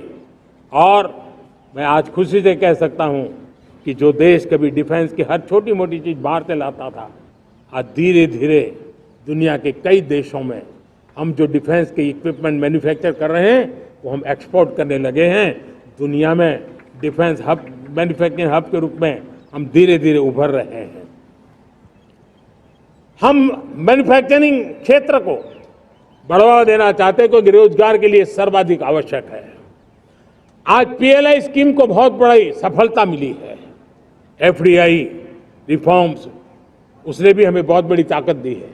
एमएसएमईज को बहुत बड़ा बल मिला है, नई व्यवस्थाएं विकसित हुई है और उसके कारण हमारा मैन्युफैक्चरिंग सेक्टर, हम दुनिया का एक मैन्युफैक्चरिंग हब बने। जिस देश के पास इतनी नौजवान शक्ति हो, जिस देश के अंदर ये सामर्थ्य हो, हम मैन्युफैक्चरिंग की दुनिया में भी इंडस्ट्री 4.0 में हम बहुत बड़ी ताकत के साथ आगे जाना चाहते हैं। और इसके लिए आवश्यक स्किल डेवलपमेंट, उस पर भी हमने बल दिया है। और स्किल डेवलपमेंट में भी हमने नए मॉडल तय किए हैं। हमने जन भागीदारी को जोड़ा है ताकि तुरंत रिक्वायरमेंट के अनुसार स्किल डेवलपमेंट हम कर सके। और मुझे विश्वास है, मैं लाल किले की प्राचीर से कह रहा हूं, वो दिन दूर नहीं होगा जो भारत इंडस्ट्रियल मैन्युफैक्चरिंग का हब होगा। दुनिया उसकी तरफ देखती होगी। आज विश्व की बहुत बड़ी कंपनियां भारत में निवेश करना चाहती हैं।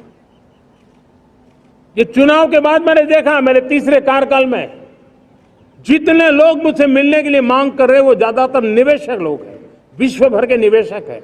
वो आना चाहते हैं, भारत में निवेश करना चाहते हैं। ये एक बहुत बड़ा गोल्डन अपॉर्चुनिटी है। मैं राज्य सरकारों से आग्रह करता हूं कि आप निवेशकों को आकर्षित करने के लिए स्पष्ट नीति निर्धारित कीजिए, गुड गवर्नेंस का आश्वासन दीजिए, लॉ एंड ऑर्डर सिचुएशन के लिए उनको भरोसा दीजिए। हर राज्य एक तंदुरुस्त स्पर्धा में आगे आए। राज्य के बीच निवेशकों को खींचने के लिए स्पर्धा होनी चाहिए, निवेशकों को लिए, ताकि उनके राज्य में निवेशक आएंगे, उनके राज्य के नौजवानों को स्थानीय रूप से अवसर मिलेगा, रोजगार का अवसर मिलेगा। नीतियों में परिवर्तन लाना चाहिए तो ग्लोबल रिक्वायरमेंट के अनुसार नीतियों को राज्यों ने परिवर्तित करना चाहिए। लैंड की आवश्यकता है तो राज्यों ने लैंड बैंक बनानी चाहिए। गुड गवर्नेंस सिंगल पॉइंट पर काम करने के लिए राज्य जितने प्रोएक्टिव होंगे, जितने ज्यादा प्रयास करेंगे, जो निवेशक आ रहे हैं वो कभी भी वापस नहीं जाएंगे। सिर्फ भारत सरकार से काम ये होता नहीं है, राज्य सरकारों की बहुत बड़ी आवश्यकता होती है, क्योंकि जो भी प्रोजेक्ट लगने वाला है उस राज्य में लगने वाला है, उसको हर राज्य के साथ रोजमर्रा का काम पड़ता है। और इसलिए मैं राज्यों से आग्रह करूंगा कि जब विश्व पूरा भारत की तरफ आकर्षित हो रहा है, विश्व पूरा भारत में निवेश करने के लिए प्रतिबद्ध हो रहा है, तब ये हमारा दायित्व बनता है कि हमारी पुरानी आदतें छोड़ करके स्पष्ट नीति के साथ हम आगे आए। देखिए, आपको परिणाम अपने राज्य में दिखाई देगा और आपका राज्य भी चमक उठेगा, ये मैं आपको विश्वास देता हूं। साथियों, भारत अपनी बेस्ट क्वालिटी के लिए पहचानी जाए, ये बहुत जरूरी है। अब विश्व के लिए हमें डिजाइन ऑफ इंडिया का क्षेत्र, डिजाइन इन इंडिया, इस पर हमने बल देना है। हमें कोशिश करनी है अब इंडियन स्टैंडर्ड इंटरनेशनल स्टैंडर्ड बनने चाहिए। इंडियन स्टैंडर्ड इंटरनेशनल स्टैंडर्ड बनेंगे तब हमारी हर चीज को सहजता से मोहर लग जाएगी। और ये हमारे प्रोडक्शन की क्वालिटी पर निर्भर करेगा, हमारी सेवा की क्वालिटी पर निर्भर करेगा, हमारे अप्रोच की क्वालिटी पर निर्भर करेगा। और इसलिए हमें क्वालिटी पर बल देकर के आगे बढ़ना है। हमारे पास टैलेंट है, डिजाइन के क्षेत्र में हम दुनिया को बहुत कुछ नया दे सकते हैं। डिजाइन इन इंडिया, इस आह्वान को लेकर के हमें अब आगे चलना है। Design in India and design for the world, इस सपने को लेकर के चलना है। मैं देख रहा हूं गेमिंग की दुनिया का बहुत बड़ा मार्केट खड़ा हुआ है, लेकिन आज भी गेमिंग की दुनिया पर प्रभाव, खास करके उन खेलों को बनाने वाले लोग, प्रोडक्ट करने वाले लोग, विदेशी कमाई होती। भारत के पास बहुत बड़ी विरासत है, हम गेमिंग की दुनिया में बहुत नई टैलेंट को लेकर के आ सकते हैं। विश्व के हर बच्चे को हमारे देश के बनी हुई गेमिंग की ओर आकर्षित कर सकते हैं। मैं चाहता हूं कि भारत के बच्चे भारत के नौजवान, भारत के आईटी प्रोफेशनल्स, भारत के एआई के प्रोफेशनल्स, वे गेमिंग की दुनिया को लीड करें। खेलने में नहीं, गेमिंग की दुनिया में हमारे प्रोडक्ट पूरे विश्व में पहुंचने चाहिए और पूरी दुनिया में हमारे एनिमेटर्स काम कर सकते हैं। एनिमेशन की दुनिया में हम अपनी दाग जमा सकते हैं। हम उस दिशा में काम करें। मेरे प्यारे देशवासियों, आज विश्व के अंदर ग्लोबल वार्मिंग, क्लाइमेट चेंज हर क्षेत्र में चिंता और चर्चा का विषय रहता है। भारत ने उस दिशा में काफी कदम उठाए हैं। हम विश्व को आश्वस्त करते रहे हैं और शब्दों से नहीं, अपने कार्यों से, प्राप्त परिणामों से हमने विश्व को आश्वस्त भी किया है और विश्व को आश्चर्यचकित भी किया है। हम ही हैं जिन्होंने सिंगल यूज प्लास्टिक पर प्रतिबंध लगाया है। हमने रिन्यूएबल एनर्जी पर विस्तार किया है। हमने रिन्यूएबल एनर्जी को एक नई ताकत दी है। आने वाले कुछ वर्षों में हम नेट जीरो फ्यूचर की ओर आगे बढ़ रहे हैं। मुझे याद है पेरिस अकॉर्ड में जिन देशों ने अपने लक्ष्य निर्धारित किए थे, आज मैं लाल किले की प्राचीर से मेरे देशवासियों की ताकत दुनिया को बताना चाहता हूं। G20 देश के समूह जो नहीं कर पाए, वो मेरे देश के नागरिकों ने करके दिखाया है। मेरे देशवासियों ने करके दिखाया है। हिंदुस्तान ने करके दिखाया है। पेरिस अकॉर्ड के अंदर जो टारगेट हमने तय किए थे, उन टारगेट को समय से पहले पूरा करने वाला G20 देशों के समूह में अगर कोई है तो एकमात्र मेरा हिंदुस्तान है, एकमात्र मेरा भारत है।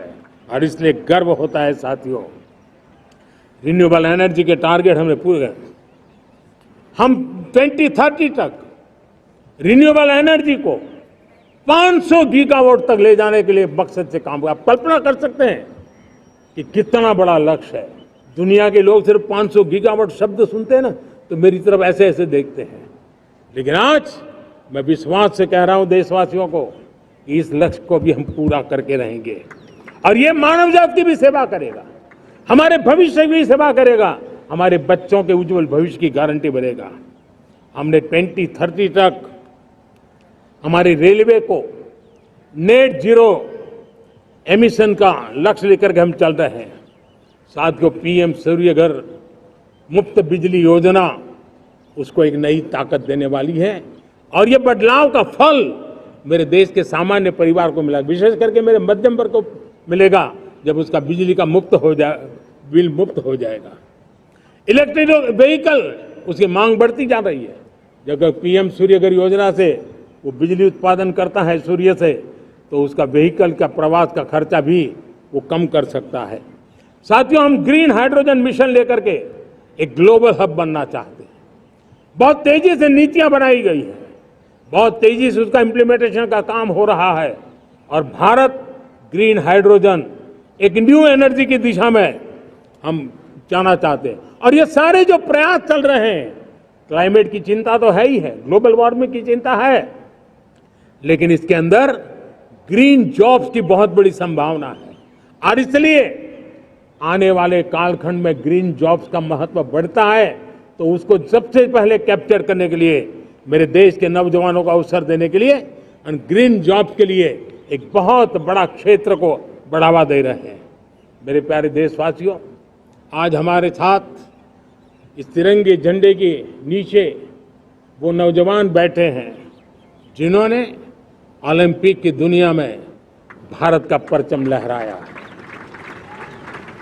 मैं मेरे देश के सभी एथलीट्स को, मेरे देश के सभी खिलाड़ियों को 140 करोड़ देशवासियों की तरफ से बधाई देता हूं और हम नए सपने, नए संकल्प, अत्यंतिक पुरुषार्थ के साथ नए लक्ष्यों को हासिल करने के लिए आगे बढ़ेंगे। ऐसा मैं विश्वास के साथ उनको शुभकामनाएं भी देता हूं।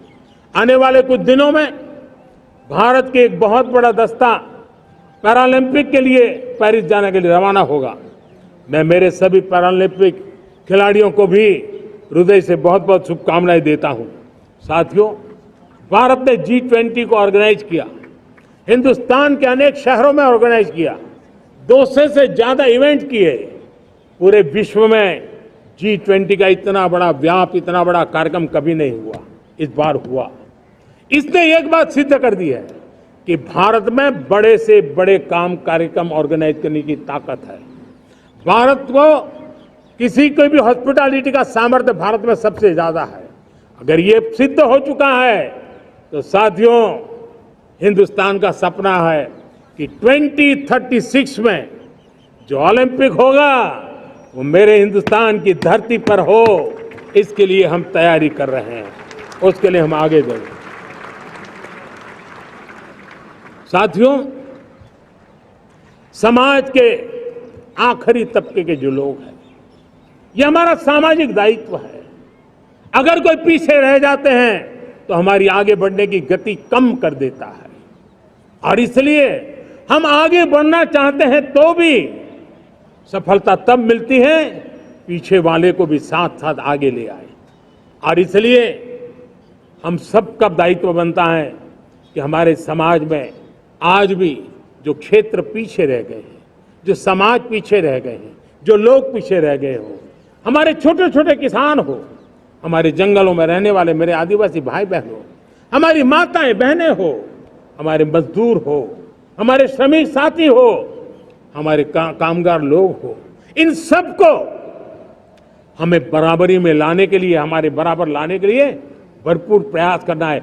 लेकिन अब गति पकड़ गई है, अब लंबे दिन तक हमें वो करना नहीं पड़ेगा। बहुत जल्द वो हमारे पास पहुंच जाएंगे, हमारी बराबरी में आ जाएंगे, हमारी ताकत बहुत बढ़ जाएगी और बड़ी संवेदना के साथ हमें इस काम को करना है। और इसके लिए एक बहुत बड़ा अवसर आ रहा है। मैं मानता हूं संवेदनशीलता की दृष्टि से इससे बड़ा अवसर क्या हो सकता है। हमें पता है 1857 के स्वतंत्र संग्राम के पहले भी अंग्रेजों के नाक को दम करने वाला हमारा देश का एक आदिवासी युवक था। 20-22 साल की उम्र में उसने अंग्रेजों के नाक को दम ला दिया था, जिसको आज भगवान बिरसा मुंडा के रूप में लोग पूजा करते हैं। भगवान बिरसा मुंडा की 150वीं जयंती आ रही है। ये हम सबके लिए प्रेरणा का कारण बने। समाज के प्रति छोटा व्यक्ति भी देश के लिए कैसी जज्बात रखता है, उससे बड़ी प्रेरणा भगवान बिरसा मुंडा से अधिक कौन हो सकता है। आइए हम भगवान बिरसा मुंडा की 150वीं जयंती जब मनाएं, संवेदनशीलता का हमारा व्याप बढ़े, समाज के प्रति हमारा ममभाव बने। हम समाज के हर व्यक्ति को, गरीबों को, दलित को, पिछड़ों को, आदिवासियों को, हर एक को हम अपने साथ लेकर के चले। इस संकल्प को लेकर के चलना है। मेरे प्यारे देशवासियों, हम संकल्प के साथ तो बढ़ तो रहे हैं, बहुत आगे बढ़ रहे हैं, लेकिन ये भी सच है कि कुछ लोग होते हैं जो प्रगति देख नहीं सकते। कुछ लोग होते हैं जो भारत का भला सोच नहीं सकते हैं। जब तक खुद का भला न हो तब तक उनको किसी का भला अच्छा नहीं लगता है। ऐसी विकृत मानसिकता से भरे हुए लोगों की कमी नहीं होती है। देश को ऐसे लोगों से बचना होगा। वे निराशा की गर्त में डूबे हुए लोग हैं। ऐसे मुट्ठी भर निराशा की गर्त में डूबे हुए लोग, जब उनके गोद में विकृति पलती है तब वो विनाश का कारण बन जाती है, सर्वनाश का कारण बन जाती है, एनार्की का मार्ग ले लेती है, और तब देश को इतनी बड़ी हानि हो जाती है जिसकी भरपाई करने में हमें नए सिरे से मेहनत करनी पड़ती है। इसलिए ऐसे जो छुटपुट निराशावादी तत्व होते हैं, वो सिर्फ निराशा इतना नहीं है, उनकी गोद में विकृति पल रही है। ये विकृति विनाश के, सर्वनाश के सपने देख रही है, ताने बाने जोड़ने की प्रयासों में लगी हुई है। देश को इसे समझना होगा। लेकिन मैं देशवासियों को कहना चाहता हूं कि हम हमारी नेक नीयत से, हमारी ईमानदारी से, राष्ट्र के प्रति हमारे समर्पण से हम सारी परिस्थितियों के बावजूद भी विपरीत मार्ग पर जाने वालों के लिए भी उनके भी दिल जीत करके हम देश को आगे बढ़ने के हमारे संकल्प में कभी भी पीछे नहीं हटेंगे, ये मैं विश्वास दिला चाहता हूं। साथियों, चुनौतियां हैं, अनगिनत चुनौतियां हैं। चुनौतियां भीतर भी है, चुनौतियां बाहर भी है। और जैसे जैसे हम ताकतवर बनेंगे, जैसे जैसे हमारा तवज्जो बढ़ेगा, तो चुनौतियां भी बढ़ने वाली है, बाहर की चुनौतियां और बढ़ने वाली है। और मुझे उसका भली भांति अंदाज है। लेकिन मैं ऐसी शक्तियों को कहना चाहता हूं, भारत का विकास किसी के लिए संकट लेकर के नहीं आता। हम विश्व में समृद्ध थे तब भी हमने कभी दुनिया को युद्ध में नहीं झोंका है। हम बुद्ध का देश है, युद्ध हमारी राह नहीं है। और इसलिए विश्व चिंतित न हो भारत के आगे बढ़ने से। मैं विश्व समुदाय को विश्वास दिलाता हूं कि आप भारत के संस्कारों को समझिए, भारत के हजारों साल के इतिहास को समझिए।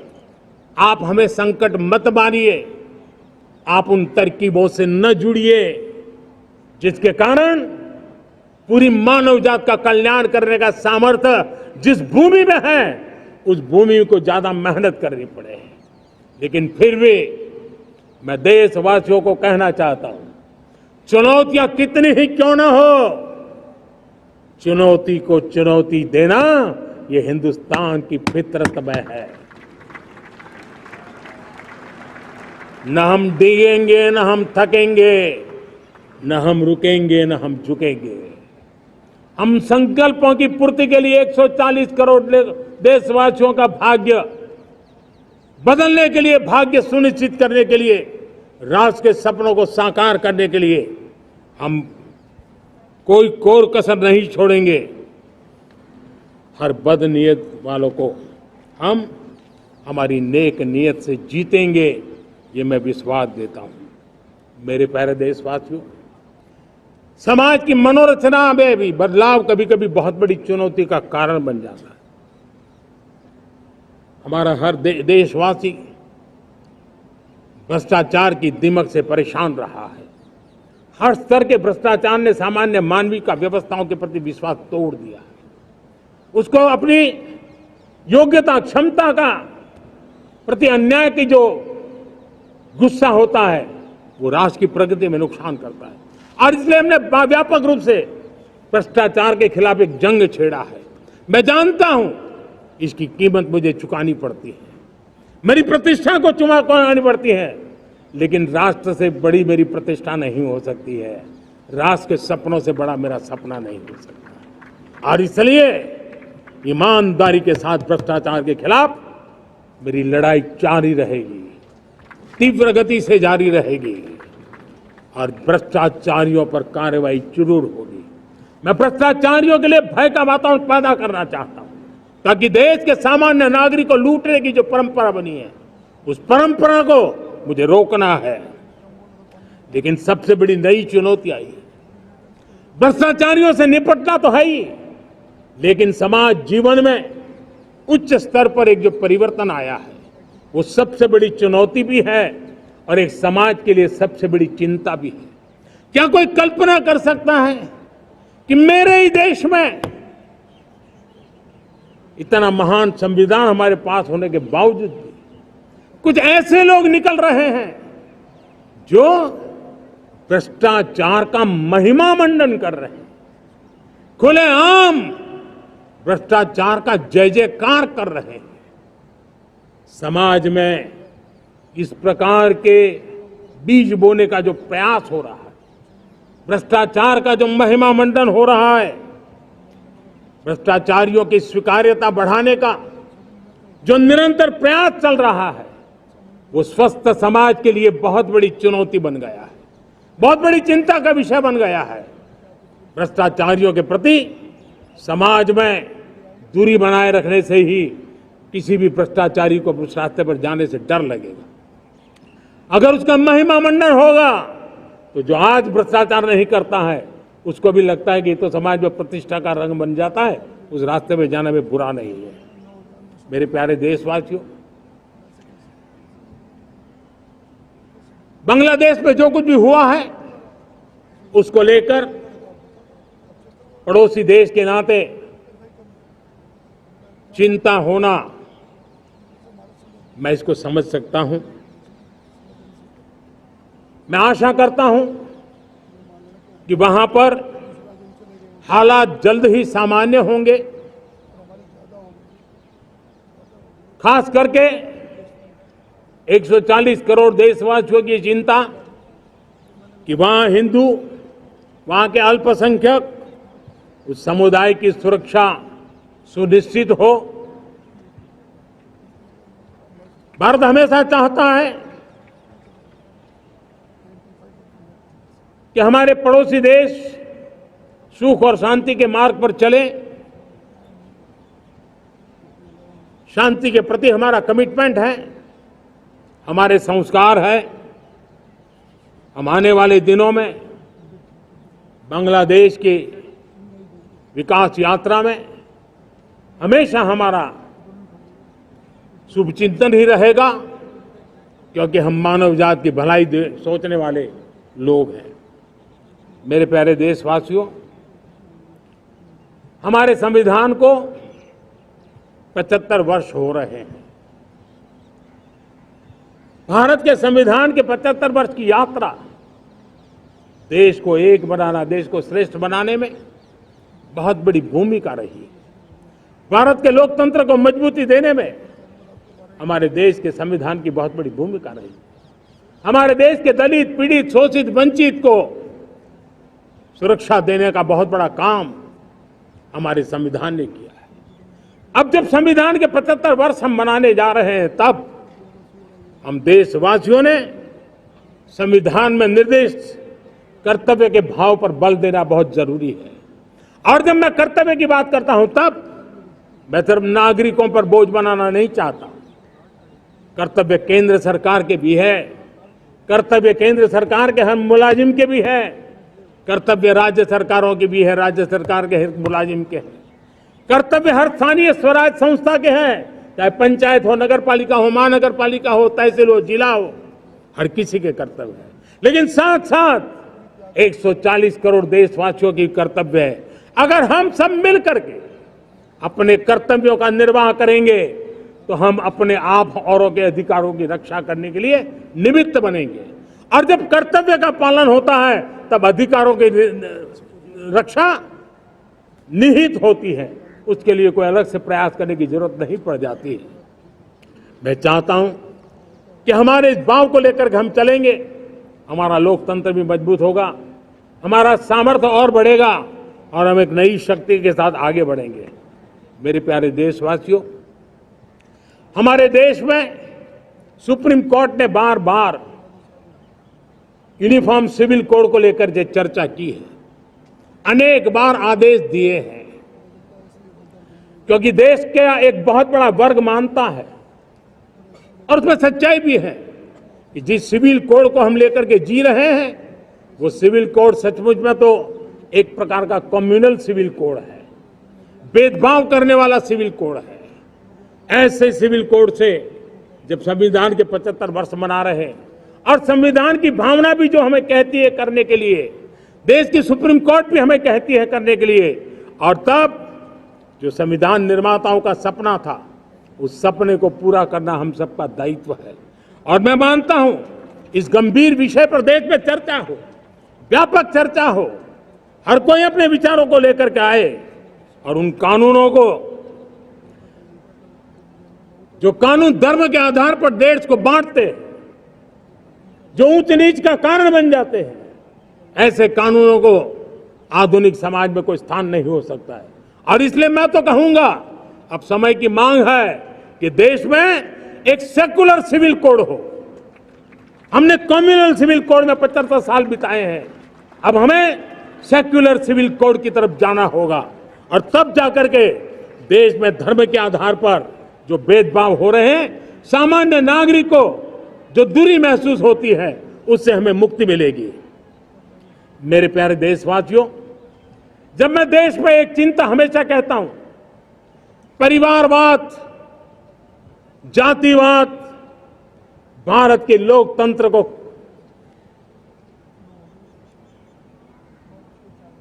बहुत नुकसान कर रहा है।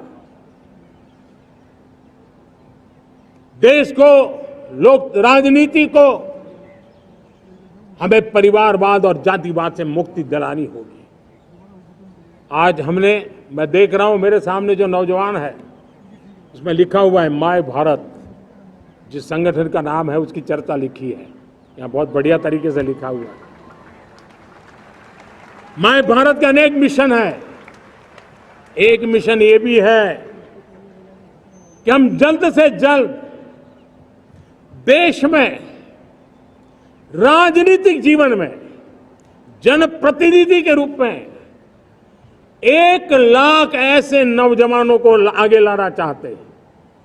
शुरुआत में 1 लाख नौजवानों को आगे लाना चाहते हैं, जिनके परिवार में किसी का भी कोई राजनीतिक बैकग्राउंड ना हो, जिसके माता पिता भाई बहन चाचा मामा मामी कभी भी राजनीति में नहीं रहे, किसी भी पीढ़ी में नहीं रहे, ऐसे होनहार नौजवानों को फ्रेश ब्लड 1 लाख, चाहे वो पंचायत में आए, चाहे नगर पालिका में आए, चाहे जिला परिषदों में आए, चाहे विधानसभा में आए, लोकसभा में आए, 1 लाख नए नौजवान, कोई भी प्रकार का पूर्व का राजनीतिक इतिहास उनके परिवार का ना हो, ऐसे फ्रेश लोग राजनीति में आए, ताकि जातिवाद से मुक्ति मिले, परिवारवाद से मुक्ति मिले, लोकतंत्र को समृद्धि मिले। और जरूरी नहीं है कि एक दल में जाए, उनको जो पसंद हो उस दल में जाए, उस दल में जाकर के वो जनप्रतिनिधि बनकर के आगे आए।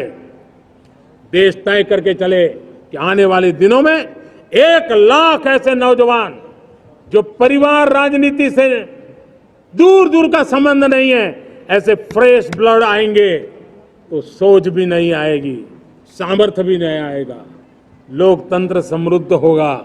और इसलिए हमें इस दिशा में आगे होना है। और मैं चाहूंगा कि देश ने बार बार चुनाव इस देश की प्रगति में रुकावट बन रहे हैं, गतिरोध पैदा कर रहे हैं। आज कोई भी योजना को चुनाव के साथ जोड़ देना आसान हो गया है, क्योंकि हर 3 महीने 6 महीने कहीं न कहीं चुनाव चल रहा है। कोई भी योजना जाहिर करोगे आप तो मीडिया में देखेंगे, चुनाव आया तो फलाना हो गया, चुनाव आया तो फलाना हो गया। हर काम को चुनाव के रंग से रंग दिया गया है। और इसलिए देश में व्यापक चर्चा हुई है, सभी राजनीतिक दलों ने अपने विचार रखे हैं। एक कमेटी ने बहुत बढ़िया अपना रिपोर्ट तैयार किया है। 1 नेशन 1 इलेक्शन के लिए देश को आगे आना होगा। मैं लाल किले से तिरंगे की साक्षी में देश के राजनीतिक दलों से आग्रह करता हूं, देश के संविधान को समझने वाले लोगों से आग्रह करता हूं कि भारत की प्रगति के लिए, भारत के संसाधनों का सर्वाधिक उपयोग जन सामान्य के लिए हो, उसके लिए 1 नेशन 1 इलेक्शन के सपने को साकार करने के लिए हमें आगे आना चाहिए। मेरे प्यारे देशवासियों, भारत का स्वर्णिम कालखंड है। 2047 विकसित भारत, ये हमारी प्रतीक्षा कर रहा है। बाधाएं, रुकावटें, चुनौतियां, उसको परास्त करके एक दृढ़ संकल्प के साथ ये देश चलने के लिए प्रतिबद्ध है। और साथियों, मैं साफ देख रहा हूं, मेरे विचारों में कोई झिझक नहीं है, मेरे सपनों के सामने कोई पर्दा नहीं है। मैं साफ साफ देख सकता हूं कि यह देश 140 करोड़ देशवासियों के परिश्रम से, हमारे पूर्वजों का खून हमारी रगों में है, अगर वो 40 करोड़ लोग आजादी के सपनों को पूर्ण कर सकते हैं तो 140 करोड़ देशवासी समृद्ध भारत के सपने को साकार कर सकते हैं। 140 करोड़ देशवासी विकसित भारत के सपने को साकार कर सकते हैं। और मैंने पहले भी कहा था कि मेरे तीसरे टर्म में देश तीसरी इकोनॉमी तो बनेगा ही, लेकिन मैं 3 गुना काम करूंगा, 3 गुना तेज गति से काम करूंगा, 3 गुना व्यापकता से काम करूंगा, ताकि देश के लिए जो सपने हैं वो बहुत निकट में पूरे हो। मेरा हर पल देश के लिए है, मेरा हर क्षण देश के लिए है, मेरा कण कण सिर्फ और सिर्फ मां भारती के लिए है। और इसलिए 24/7 और 2047 इस प्रतिबद्धता के साथ आइए मैं देशवासियों का आह्वान करता हूं। हमारे पूर्वजों ने जो सपने देखे थे उन सपनों को हम संकल्प बनाए, अपने सपनों को जोड़े, अपने पुरुषार्थ को जोड़े और 21वीं सदी जो भारत की सदी है उस सदी में स्वर्णिम भारत बना के रहें, उसी सदी में हम विकसित भारत बना के रहें और उन सपनों को पूरा करते हुए आगे बढ़े। और स्वतंत्र भारत 75 साल की यात्रा के बाद एक नए मुकाम पर बढ़ रहा है, तब हम कोई कोर कसर न छोड़े। और मैं आपको विश्वास दिलाता हूं, आपने मुझे जो दायित्व दिया है मैं कोई कोर कसर नहीं छोड़ूंगा। मैं मेहनत में कभी पीछे नहीं रहूंगा, मैं साहस में कभी कतराता नहीं हूं, मैं चुनौतियों से कभी टकराते से डरता नहीं हूं। क्यों? क्योंकि मैं आपके लिए जीता हूं, मैं आपके भविष्य के लिए जीता हूं, मैं आप भारत माता के उज्जवल भविष्य के लिए जी रहा हूं। और उस सपनों को पूरा करने के लिए आज राष्ट्र ध्वज के छाया में, तिरंगे की छाया में दृढ़ संकल्प के साथ हम आगे बढ़े।